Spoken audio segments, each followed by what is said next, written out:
সাথে একসাথে সূরাটি পাঠ করার আগে সংক্ষেপে কয়েকটি বিষয় উল্লেখ করছি। হুদাইবিয়ার সন্ধিতে উল্লেখ ছিল, কোন পুরুষ যদি মক্কা থেকে পালিয়ে আসে তাহলে তাকে ফেরত দিতে হবে, কিন্তু নারীগণ পালিয়ে আসতে শুরু করলেন। আর যখন নারীদেরকে ফেরত চাইল, চুক্তিপত্রটি কি বলছে? চুক্তিতে নারীদের কথা উল্লেখ নেই, চুক্তিতে বলা আছে পুরুষদের কথা। এখন কিছু কিছু নারী যারা মুসলিম হয়েছিলেন এবং মুশরিক পুরুষদের সাথে বিবাহ বন্ধনে আবদ্ধ ছিলেন, যারা মক্কায় আর মুশরিক স্বামীর সাথে থাকতে চাইছেন না, তারা পালিয়ে মদিনায় চলে আসতে লাগলেন। এটা ধীরে ধীরে ব্যাপক আকার ধারণ করতে লাগলো। আর যখন এটা ঘটতে শুরু করলো, কুরাইশরা উপলব্ধি করলো যে এই সমস্যা তো আমরা থামাতে পারবো না, তাই এই সমস্যাটাকে আমরা সমাধানে পরিণত করব। তো তারা এমন পরিকল্পনা করলো যাতে কিছু নারী মুসলিম হওয়ার ভান করবে, যাতে তারা গোয়েন্দা হিসেবে কাজ করে মদিনার তথ্য পাচার করতে পারে। তারা মক্কা থেকে পালিয়ে আসছে ঠিকই, কিন্তু তারা আসলে কুরাইশদের গোয়েন্দা। এই বিষয়টি ঘটতে লাগলো। কিছু নারী আন্তরিকভাবে আসছিলেন, আবার কিছু নারী আসছিলেন কারণ তারা গোয়েন্দার ভূমিকা পালন করতে চায়। এই অবস্থার প্রেক্ষিতে মহান আল্লাহ নাজিল করলেন সূরা মুমতাহিনা, সূরাতুল মুমতাহিনা। এই সূরাটি কোরআনের 60তম সূরা। সূরাটি রাসূল সাল্লাল্লাহু আলাইহি ওয়াসাল্লামকে প্রদান করা হয়েছিল এই দুইটি বিষয়ে তাকে সহায়তা করার জন্য। এই সূরাটি নিয়ে আমি বিস্তারিত আলোচনা করেছি, সেটা এখনো প্রকাশিত হয়নি, শীঘ্রই এটা প্রকাশিত হবে ইনশাআল্লাহ। বিশেষত বোনদের জন্য, গৌণভাবে পুরুষদের জন্য, কিন্তু মূলত নারীদের জন্য এই সূরাটি উপলব্ধি করা অত্যন্ত গুরুত্বপূর্ণ। কারণ এই সূরাটির শেষে একটি অঙ্গীকারের উল্লেখ রয়েছে যা নারীরা রাসূল সাল্লাল্লাহু আলাইহি ওয়াসাল্লামের নিকট থেকে গ্রহণ করেছিলেন। আর কেন সেটা গুরুত্বপূর্ণ? কারণ এটা এরকম যেন নারীর জন্য পালনীয় ইসলামকে সারাংশ হিসেবে কোরআন এখানে উপস্থাপন করেছে। অর্থাৎ একজন নারীর জন্য ইসলাম প্রদত্ত মৌলিক দায়িত্বগুলো কি, আর সেটা রয়েছে সূরা মুমতাহানার শেষ অংশে। আমি এই ব্যাপারে সেখানে কিছুটা বিস্তারিত আলোচনা করেছি। অন্যতম যে বিষয়টি সেখানে ঘটেছিল তা হলো, নারীগণ আসছিলেন আর তারা ইতিমধ্যেই মুশরিক পুরুষদের সাথে বিবাহ বন্ধনে আবদ্ধ ছিলেন, তাই না? এখন তারা মদিনায় আসছিলেন, তো এখন তারা কি আবারও বিয়ে করবেন? আর এর অর্থ কি এরকম যে তাদের আগের স্বামীর সাথে বৈবাহিক সম্পর্ক ছিল, স্বামী যেহেতু অমুসলিম, সে বিয়ে কখনো বৈধ বিয়েই ছিল না? বিষয়টা সত্য না। প্রকৃতপক্ষে সূরার শুরুতে বলা হয়েছে যে যখন তারা আসবে, মক্কায় তাদের আগের স্বামীদেরকে কিছু একটা আর্থিক ক্ষতিপূরণ প্রদান করবে আগের বিবাহ সমাপ্ত করার জন্য, মূলত মোহরানা অথবা এই জাতীয় কিছু ফেরত দেওয়া, বিবাহটি সমাপ্ত করার জন্য। এটা দিয়ে কি বোঝাচ্ছে?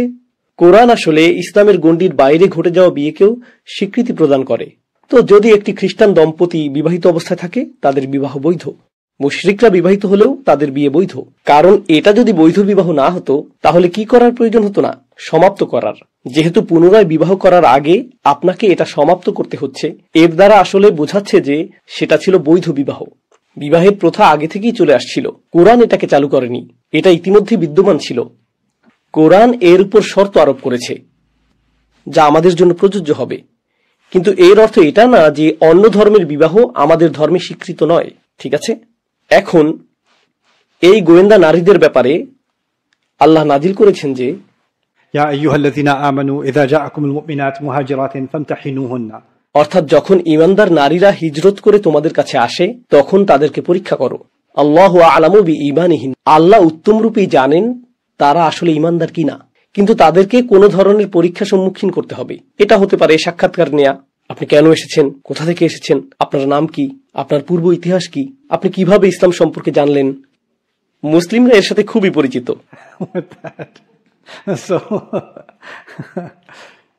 আমার স্মরণীয় একটা স্মৃতি হলো, একবার আমি ইংল্যান্ডে গিয়েছিলাম। তুমি এখানে কেন এসেছো? আমি বললাম কিছু বন্ধুর সাথে দেখা করতে এসেছি। এখানে তোমার বন্ধু আছে? আমি জানি এটা বিশ্বাস করা কঠিন। হ্যাঁ, এখানে আমার কিছু বন্ধু রয়েছে। এখানে কেন তোমার বন্ধু রয়েছে? কিভাবে তাদের সাথে পরিচয়? তাদের সাথে অনলাইনে পরিচয় হয়েছে। অনলাইনের কোথায়? সোশ্যাল মিডিয়াতে। কোন সোশ্যাল মিডিয়াতে? ব্রো। সে বলল তোমাদের মধ্যে মিল কোথায়? লোকটি থামছিলই না। এরপর এক সময় বলল তোমার বন্ধুদের সাথে সময় উপভোগ করো। আমি বললাম ঠিক আছে, কিন্তু সে ছিল ফামতাহিনুহুন্না, সে আমার পরীক্ষা নিচ্ছিল, সে তার দায়িত্ব পালন করছিল। এখন এই আসরে হুদাইবিয়ার ঘটনাটি থেকে দুটি বিষয় নিয়ে আমি আলোচনা করতে চাই। এর মধ্যে একটা প্রায় শেষ হয়েছে, ইতিহাসের অংশটুকু। আগামীকাল ইনশাআল্লাহ আমি আপনাদের সাথে আলোচনা করব হুদাইবিয়ার পর থেকে মক্কা বিজয় পর্যন্ত কি ঘটেছিল? সবকিছু না, সেখানে অনেক কিছু ঘটেছিল, কিন্তু মৌলিক কিছু বিষয় যা আমি চাই আপনারা জানুন। কারণ মক্কা বিজয় হলো মূলত হজ উন্মুক্ত হয়ে যাওয়ার নামান্তর।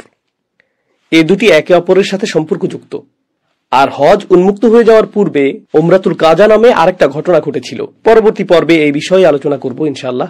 আপনি যখন এই ঘটনাগুলো উপলব্ধি করবেন, তখন আমাদের সামনে মোটামুটি পূর্ণাঙ্গ একটি ঐতিহাসিক চিত্র থাকবে এই বিষয়ে যে হজের মৌসুমে প্রতি বছর আমরা কি উদযাপন করে থাকি। আর আলোচনার শেষ অংশটি হবে ইব্রাহিম আলাইহিস সালামের রেখে যাওয়া আদর্শের সাথে এটাকে সম্পর্কযুক্ত করা। কিন্তু এটা কৌতূহল জাগ্রতকারী বিষয় যে রাসূল সাল্লাল্লাহু আলাইহি সাল্লামের জীবদ্দশায় সাহাবীগণ যখন যুদ্ধের কথা চিন্তা করতেন, তারা বলতেন, উদাহরণস্বরূপ, ক্বালা গাযওয়াতু মা'আন নবী সাল্লাল্লাহু আলাইহি ওয়াসাল্লাম, অর্থাৎ আমি রাসূল সাল্লাল্লাহু আলাইহি ওয়াসাল্লামের সাথে 7টি যুদ্ধে অংশ নিয়েছিলাম। এরপর তিনি উল্লেখ করেছেন খাইবার, হুদাইবিয়া, এছাড়াও আরো কয়েকটি নাম। তো সাহাবীগণ হুদাইবিয়াকে যুদ্ধ হিসেবে উল্লেখ করতেন, কিন্তু আমরা দেখেছি যে আসলে কোনো যুদ্ধ সংঘটিত হয়নি, যেহেতু এটা ছিল চরম মানসিক যুদ্ধ এবং বিজয়টা এতই অসাধারণ ছিল যে এটাকে আসলে যুদ্ধ হিসেবে গণ্য করা হতো। সাহাবীগণের সংজ্ঞা অনুযায়ী এটা যুদ্ধ হিসেবে বিবেচিত হয়েছিল। ওকে, এখন ইনশাআল্লাহ আমি আপনাদের সামনে সূরা ফাথ নিয়ে কিছুটা আলোচনা করব। আমরা এর অর্থ জানব এবং এটা থেকে কিছু শিক্ষা আহরণ করার চেষ্টা করব। প্রথম আয়াত, ইন্না ফাতাহনা লাকা ফাতহাম মুবিনা। কোনো সন্দেহ নেই যে আমি আপনার জন্য উন্মুক্ত করেছি সুস্পষ্ট উন্মুক্ত বিজয়। ফাথ শব্দটি কিছুটা বিশ্লেষণের দাবি রাখে। ফাথ শব্দটির অর্থ আসলে ইজালাতুল ইগলাক ওয়াল ইসলাক। যখন আপনি কোনো কিছুকে তালাবদ্ধ থেকে মুক্ত করেন, এটাকে বলা হয় ফাথ। আর যখন আপনি কোনো কাঠিন্য দূর করেন, এটাকেও বলা হয় ফাথ। এটা এরকম যেন আল্লাহ বলছেন, মক্কা দীর্ঘ সময় ধরে আবদ্ধ ছিল আর এখন অবশেষে এটা মুক্ত হলো। যদিও এই মুক্ত হওয়াটা ঘটবে পরের বছর, তাই না? কারণ পরের বছর তাদের ফিরে এসে উমরা করার কথা ছিল, কিন্তু তালাবদ্ধতা দূর হয়ে গেল। তাৎক্ষণিক বিবেচনায় বিষয়গুলো কঠিন মনে হতে পারে, কিন্তু স্পষ্টতই কোরআন মুসলিমদেরকে দূরদৃষ্টি সম্পন্ন হওয়ার শিক্ষা দিচ্ছে। পরিস্থিতির ব্যাপারে তাৎক্ষণিক প্রতিক্রিয়া না দেখানো, বরং এই পরিস্থিতি কি প্রভাব সৃষ্টি করবে এখন থেকে 50 বছর পরে, 20 বছর পরে, 30 বছর পরে। সিরা হলো ব্যাপক এক ইতিহাস, যাকে সংকুচিত করে 23 বছরে নিয়ে আসা হয়েছিল। কিন্তু উম্মাহকে শুধু সামনের বছর কি ঘটবে তা চিন্তা করলেই চলবে না। আপনাকে এমন বিষয় নিয়ে চিন্তা করতে হবে যা 50 বছর, 30 বছর, 40 বছর পরে ঘটতে পারে। উদাহরণস্বরূপ, আমাকে চিন্তা করতে হয়েছে 6 বছরের শিশুদের 13 বছর বয়সে পৌঁছার সময় পর্যন্ত। আমার হাতে এই 7 বছর সময় রয়েছে, যখন তাদের বুদ্ধিবৃত্তিক সচেতনতা সর্বোচ্চ পর্যায়ে থাকে, যখন তাদের চিন্তা এবং আবেগগুলো গড়ে উঠতে শুরু করে। এই 7 বছরে আমি তাদেরকে কি দিতে পারি যা তাদেরকে 14 থেকে 18 বছর পর্যন্ত সময়টাকে সঠিকভাবে বুঝতে সহায়তা করবে। কারণ 14 থেকে 18তে হয়তো আপনি সঠিক পথে যাবেন, অথবা আপনি আসলেই ভুল পথে পা পারবেন। বুঝতে পারছেন? 6 থেকে 13 হলো আমার সুযোগ তাদেরকে 14 থেকে 18 জন্য প্রস্তুত করার ক্ষেত্রে। আর তারপর 14 থেকে 18 কি নির্ধারণ করবে? তাদের বাকি জীবন। বাজারজাতকরণ বা মার্কেটিং এর বিবেচনায় আপনি যদি প্রতি সোশ্যাল মিডিয়া ট্রেন্ড এবং মিডিয়া ট্রেন্ড লক্ষ্য করেন, তরুণদের প্রভাব অথবা তরুণ অংশটি হলো জনসংখ্যার বিশাল একটি অংশ, যা প্রভাবিত করে মিডিয়া, রাজনীতি, অর্থনীতি, ভোক্তা অধিকার, এমনকি নির্বাচন। উদাহরণস্বরূপ, অনেক দেশেই জনসংখ্যার বেশিরভাগই হলো তরুণ। তো আপনার যদি 10 বছরের পরিকল্পনা থাকে যে এভাবে আমি তরুণ সমাজকে প্রভাবিত করতে চাই, শিশুরা, তারা এখন শিশু, কিন্তু এখন থেকে 10 বছর পরে তারাই হবে টিনএজ এবং তরুণ, তাই না? তো এখন থেকে 10 বছর পরে পৃথিবীর চিত্র কেমন হবে সে বিষয়ে আপনি বিনিয়োগ করছেন এখন, এটাই আসলে আপনি করছেন।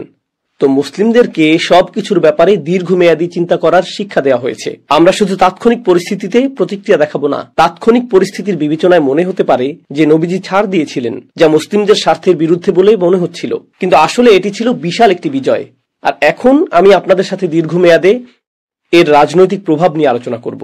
এর রাজনৈতিক দিকটি আসলেই উল্লেখযোগ্য। রাসূল সাল্লাল্লাহু আলাইহি ওয়াসাল্লাম অবশেষে কুরাইশদের সাথে আপোষ মীমাংসা করলেন। আমি উল্লেখ করেছিলাম যে সেই মীমাংসা শেষে বনু খুজাআ মুসলিমদের সাথে মিত্রতা করল, আর বনু বকর কুরাইশদের সাথে মিত্রতা করল। সেটা ছিল 10 বছর যুদ্ধ না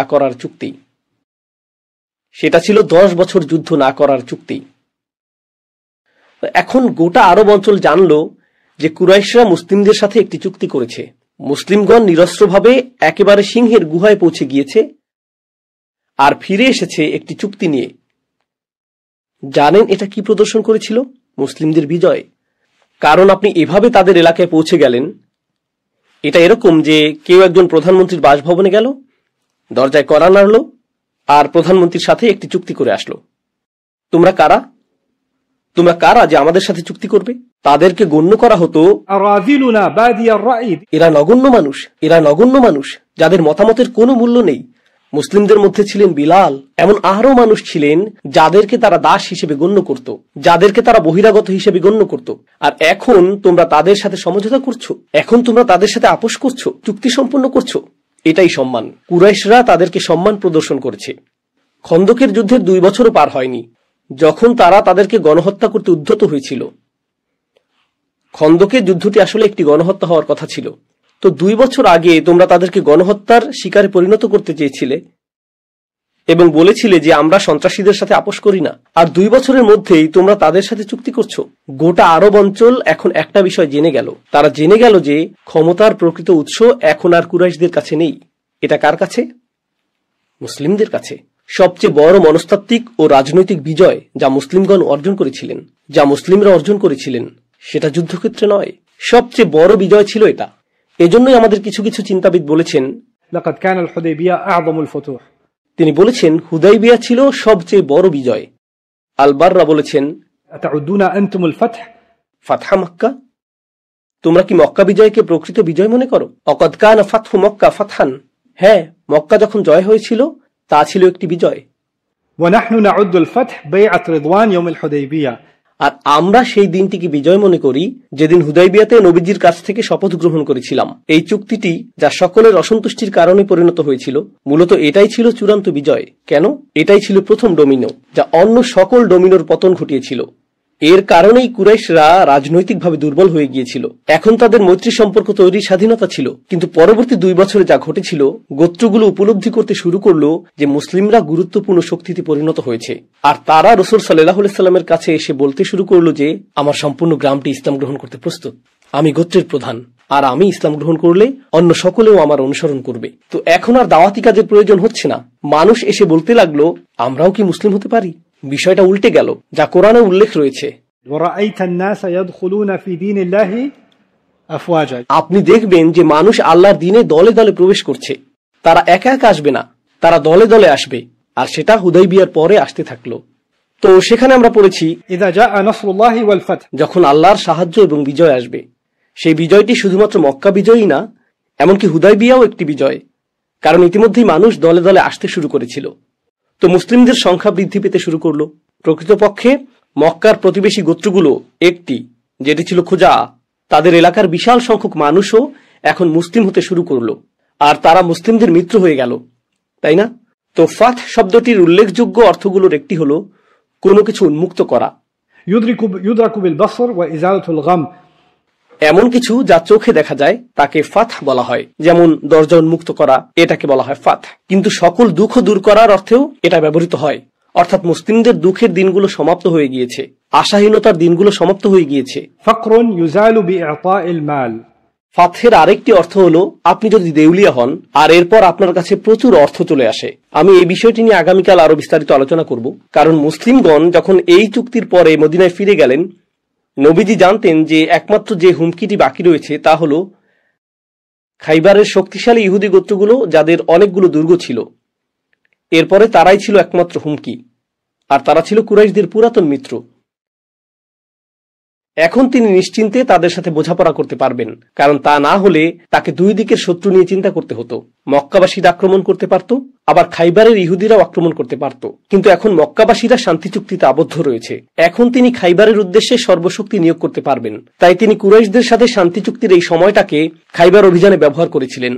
আর খাইবার হলো রাসূল সাল্লাল্লাহু আলাইহি সাল্লামের সিরাতের অত্যন্ত চমৎকার একটা অধ্যায়। আগামীকাল আমি সেই সম্পর্কে কিছু বিষয় আলোচনা করব, কিন্তু সংক্ষেপে বলতে গেলে খাইবারের পরে মুসলিমগণ বিপুল সম্পদের অধিকারী হয়ে গিয়েছিল। তো আমরা আসলে খুবই ধনী সম্প্রদায়ে পরিণত হয়েছিলাম, আর এর আগে আমরা ছিলাম দরিদ্র সম্প্রদায়। মনে আছে, যুদ্ধের জন্য কিছু তরবারি, কিছু ঘোড়া সংস্থান করতে আমাদেরকে আর্থিক সমস্যায় পড়তে হতো। কিন্তু খাইবারের পরে না, মুসলিমদের জন্য খাইবার প্রচুর পরিমাণ সম্পদ নিয়ে আসলো। প্রকৃতপক্ষে আমরা যখন খাইবার জয় করলাম, সেখানকার অধিবাসীরা যেহেতু কৃষক ছিল, তাদের সাথে আমরা একটি চুক্তি করলাম যে তাদের উৎপাদন থেকে আগত মুনাফার 50% মুসলিমদের কাছে আসবে। তো এখন আমাদের কাছে খাইবার থেকে স্বয়ংক্রিয় বাৎসরিক আয় আসতে থাকলো, কারণ আমরা তা জয় করেছি। ঠিক আছে, এছাড়াও সেখান থেকে আরো কিছু আয় ছিল যা এখানে উল্লেখ করছি না।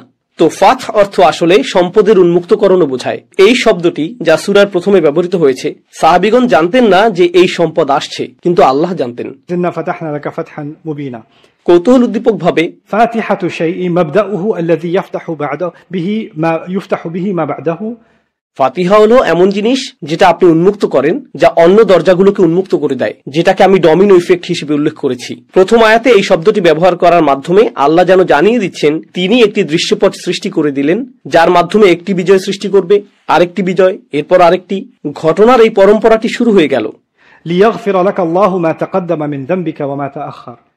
আর আল্লাহ এটা করেছেন যাতে তিনি আপনার ত্রুটিগুলো, আপনার কাছে বিব্রতকর ত্রুটিগুলো ক্ষমা করতে পারেন, যা ঘটে গেছে অতীতে এবং যা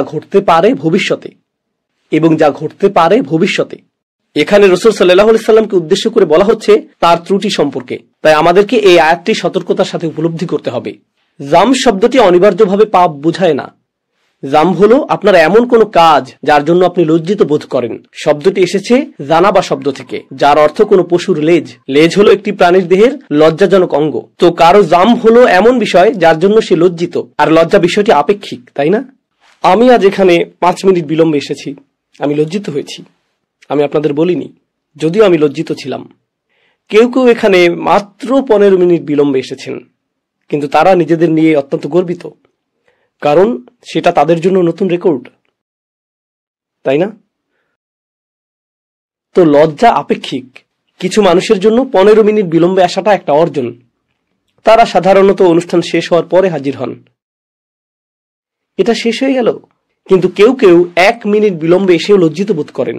আপনি যদি নিজের প্রতি প্রত্যাশাকে বড় করেন, তখন আপনার লজ্জিত হওয়ার জন্য ছোট বিষয় যথেষ্ট হবে, কারণ আপনার মানদণ্ডটি অনেক উঁচু।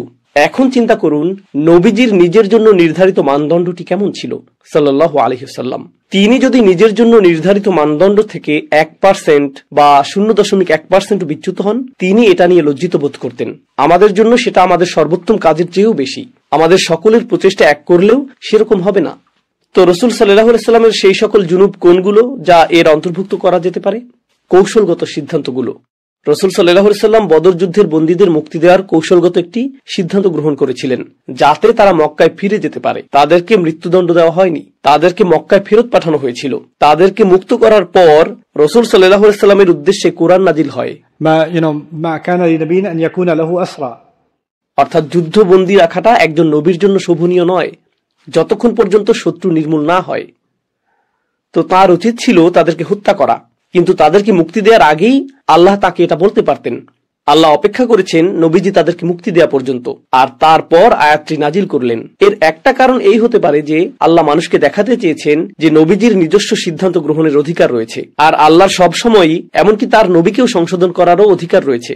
একমাত্র সত্তা যাকে কখনোই সংশোধন করা যাবে না, তিনি হলেন আল্লাহ। কিন্তু আল্লাহ এবং নবীর মধ্যকার সম্পর্কে নবীর জন্য সংশোধনী আসতে পারে। তো রাসূল সাল্লাল্লাহু আলাইহি সাল্লামকে এমন অনেক পরিস্থিতি দেওয়া হয়েছিল যেখানে তিনি সিদ্ধান্ত নিয়েছিলেন। সেই সিদ্ধান্ত পাপ অথবা পুণ্য কোনোটাই না, কিন্তু আল্লাহ পরবর্তীতে তাকে সংশোধনী দিয়েছেন। আর রাসূল সাল্লাল্লাহু আলাইহি সাল্লামের সিরাতে এমনটা বেশ কয়েকবার ঘটেছে। কিন্তু যেহেতু আল্লাহ তাকে সংশোধন করেছেন, তিনি কি লজ্জিত বোধ করবেন না? তিনি নিজের মানদণ্ড রক্ষা করে চলছিলেন। আমার প্রিয় উদাহরণটি হলো যখন তিনি অন্ধ লোকটির দিকে ভ্রু কুঁচকে তাকিয়েছিলেন।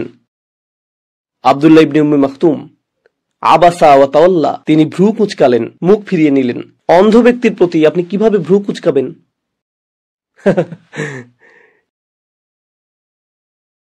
সেই ব্যক্তি অন্ধ হলে আপনি হয়তো বলতে পারবেন,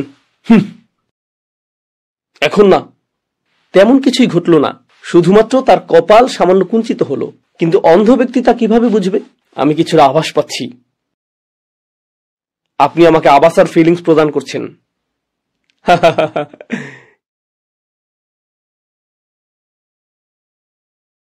তিনি কঠোরতা প্রদর্শন করেননি, প্রকৃতপক্ষে তিনি ছিলেন মার্জিত।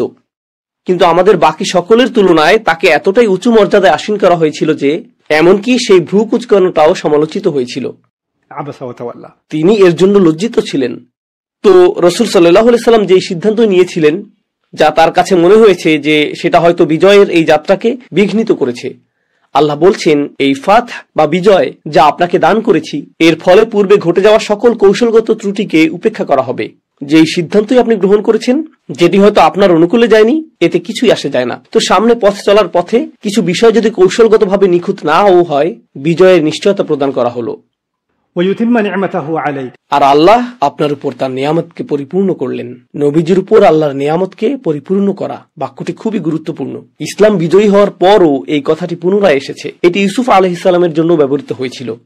যখন তিনি স্বপ্ন দেখলেন আর তার পিতা বলেছিলেন, আল্লাহ তোমাকে বাছাই করেছেন এবং তিনি তোমার উপর তার নিয়ামতকে পরিপূর্ণ করবেন। يتم نعمته عليك। এটা গুরুত্বপূর্ণ, কারণ কিভাবে আল্লাহ ইউসুফের উপর তার নিয়ামতকে পরিপূর্ণ করেছিলেন, তার ভাইদের বিপরীতে তাকে বিজয় প্রদান করার মাধ্যমে, তাই না?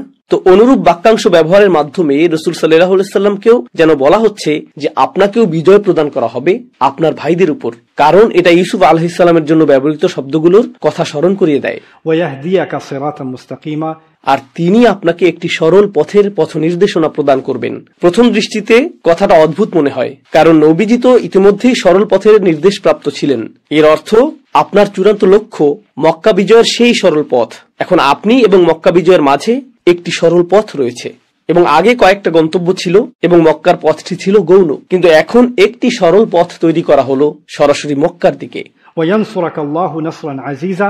আর আল্লাহ আপনাকে সাহায্য করবেন শক্তিশালী একটি সাহায্য দ্বারা। আল্লাহ আপনাকে শক্তিশালী বিজয় প্রদান করবেন। এখন এই শক্তিশালী বিজয় হতে পারে কোরআনের আরো বেশি পরিমাণে অবতরণ, এটা হতে পারে ফেরেশতাদের অবতরণ, এটা হতে পারে খাইবার এবং আসন্ন অন্যান্য বিজয়সমূহ।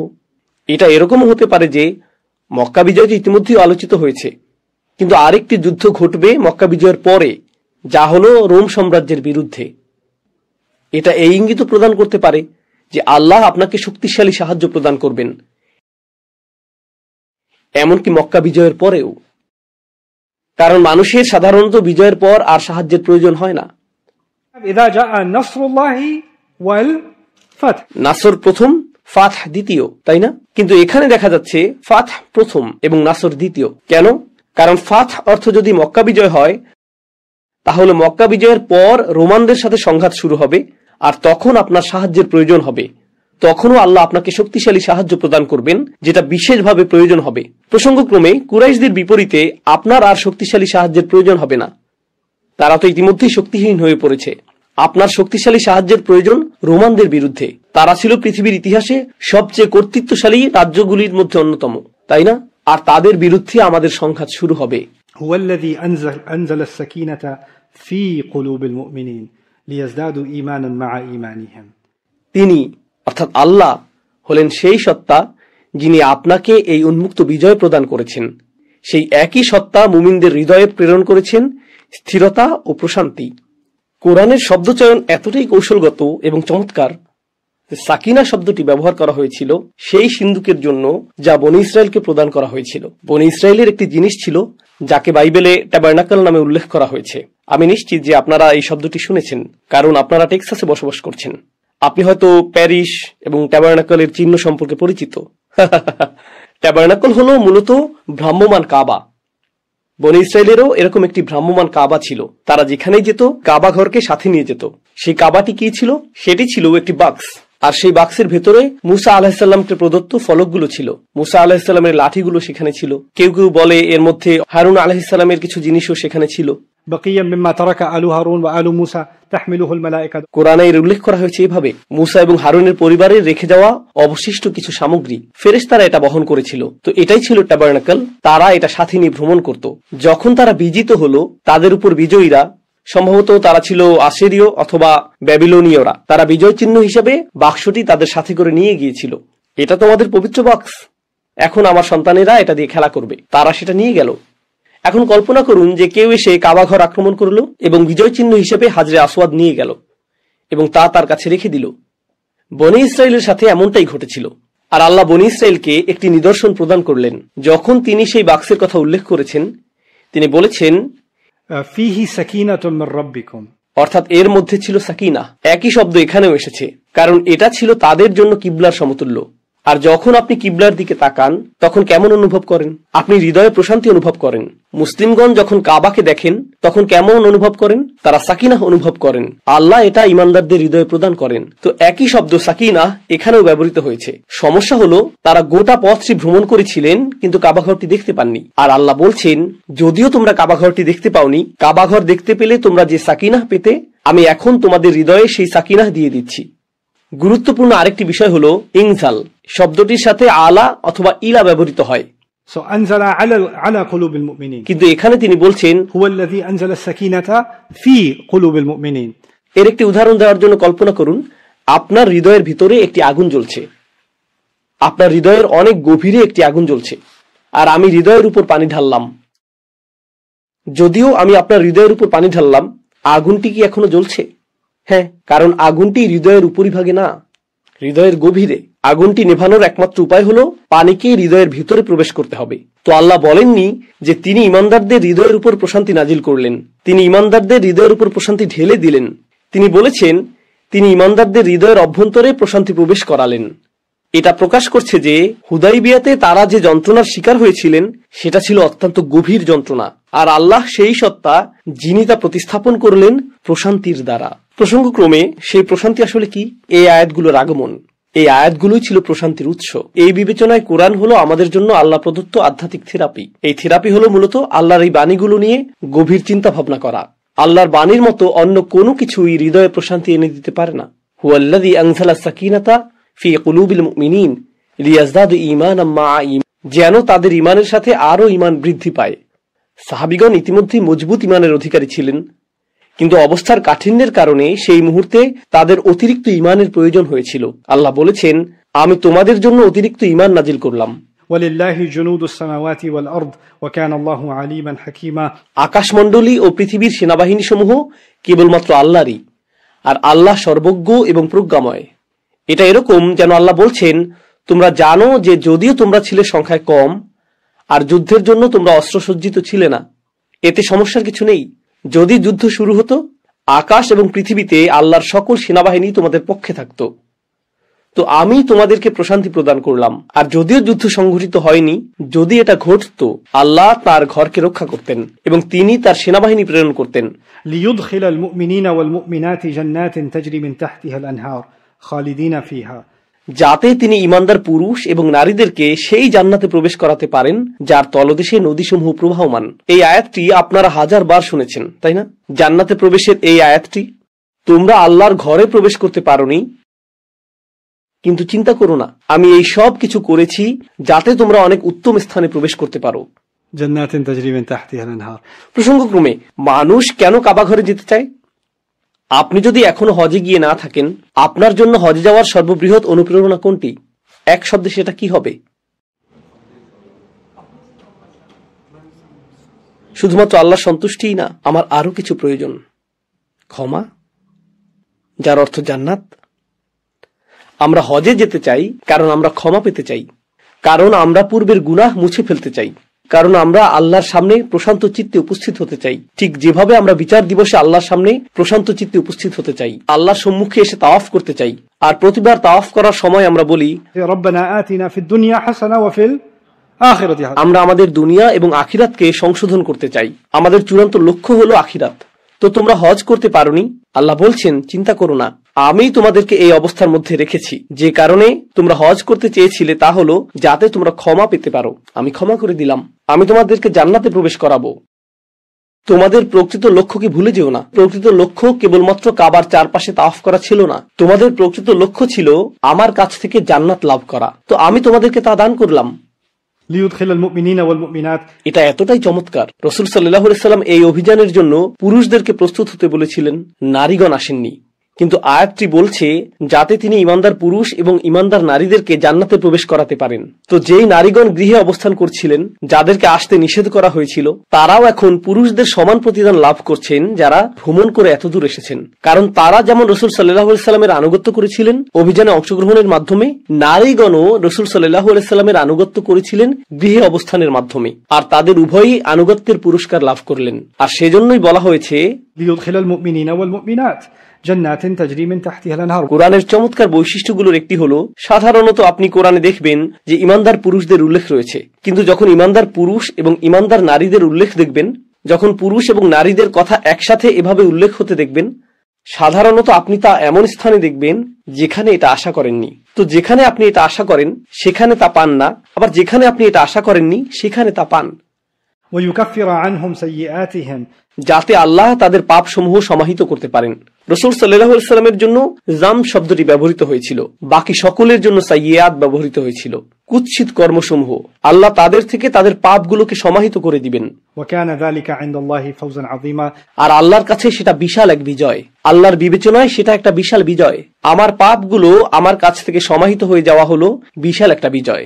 এখন বিজয়ের এই সংজ্ঞাটি কি পরিবর্তিত হতে শুরু করেছে? আল্লাহ বলছেন, ব্যক্তি হিসেবে তোমার বিজয় সূচিত হবে যখন তোমার পাপগুলো সমাহিত হয়ে যাবে। আমি বিজয়ী, আমি সফল যখন আল্লাহর জান্নাতে প্রবেশের পথ আমার সামনে উন্মুক্ত হয়ে যাবে।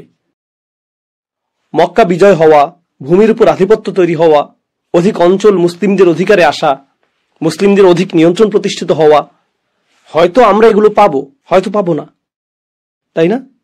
এগুলো গৌণ বিষয়। এই সব কিছুই গৌণ। এমনকি কাবা ঘরে প্রবেশ করতে না পারাটাও গৌণ বিষয়। আল্লাহর জান্নাতে প্রবেশ করা হলো মৌলিক বিষয়, ক্ষমা প্রাপ্তি হলো মৌলিক বিষয়। এটাই সফলতা। আমরা অন্য কোনো সফলতা অর্জনের স্বার্থে এই সফলতা অর্জনে ছাড় দিতে পারি না।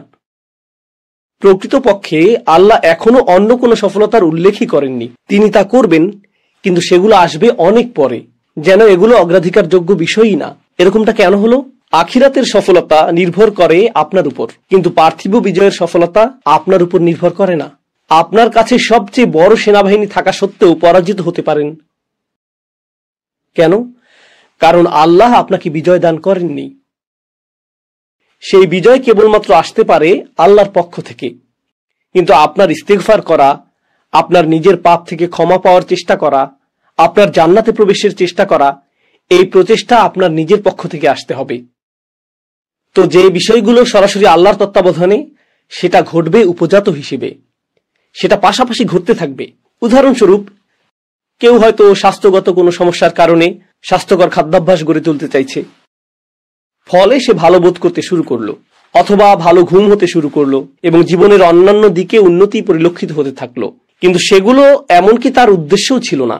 সেগুলো পাওয়া যাচ্ছে উপজাত হিসেবে, প্রাপ্ত অতিরিক্ত সুবিধা হিসেবে।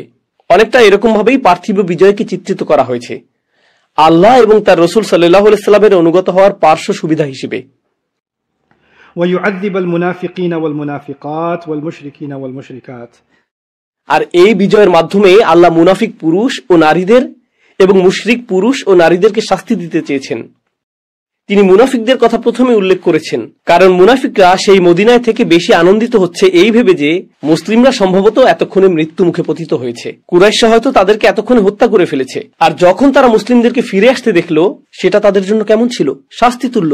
এদিকে কুরাইশরা মুসলিমদেরকে মুক্তভাবে ইহরাম পরিহিত অবস্থায় মদিনায় ফেরত যেতে দেখলো।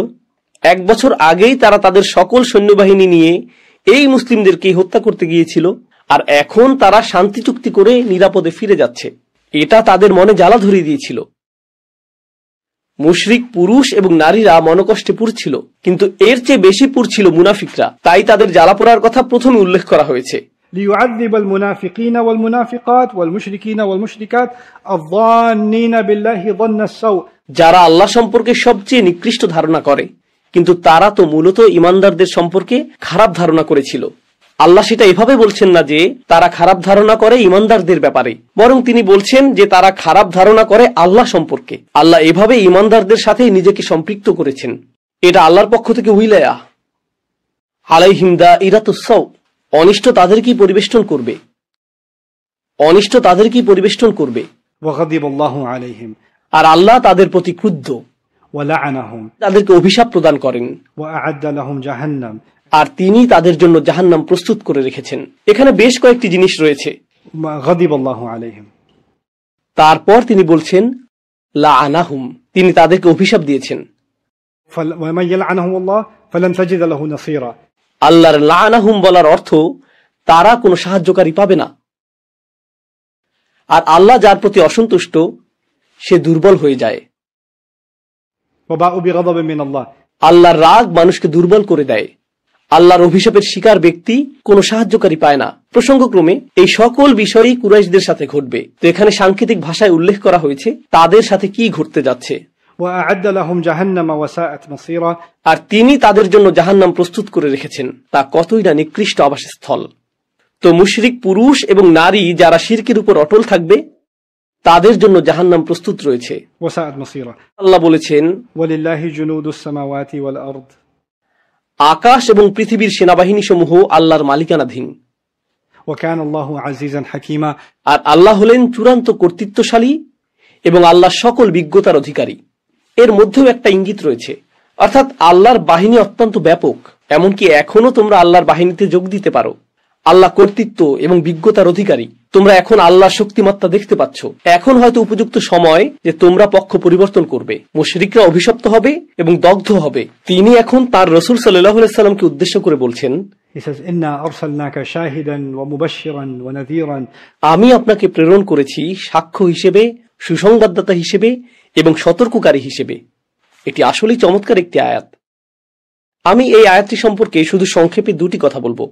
প্রথমত, তিনি একজন সাক্ষ্য, শাহিদান।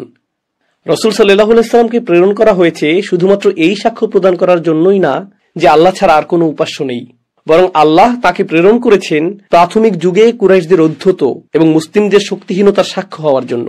আল্লাহ তাকে প্রেরণ করেছেন কুরাইশদের আগ্রাসনের সাক্ষ্য হওয়ার জন্য, যখন তারা তাকে মক্কা থেকে বিতাড়িত করে দিয়েছিল। তিনি তাকে এজন্য প্রেরণ করেছেন যাতে তিনি বদর যুদ্ধ, উহুদ যুদ্ধ, আহজাব যুদ্ধ, হুদাইবিয়ার সন্ধিতে সাক্ষ্য হতে পারেন।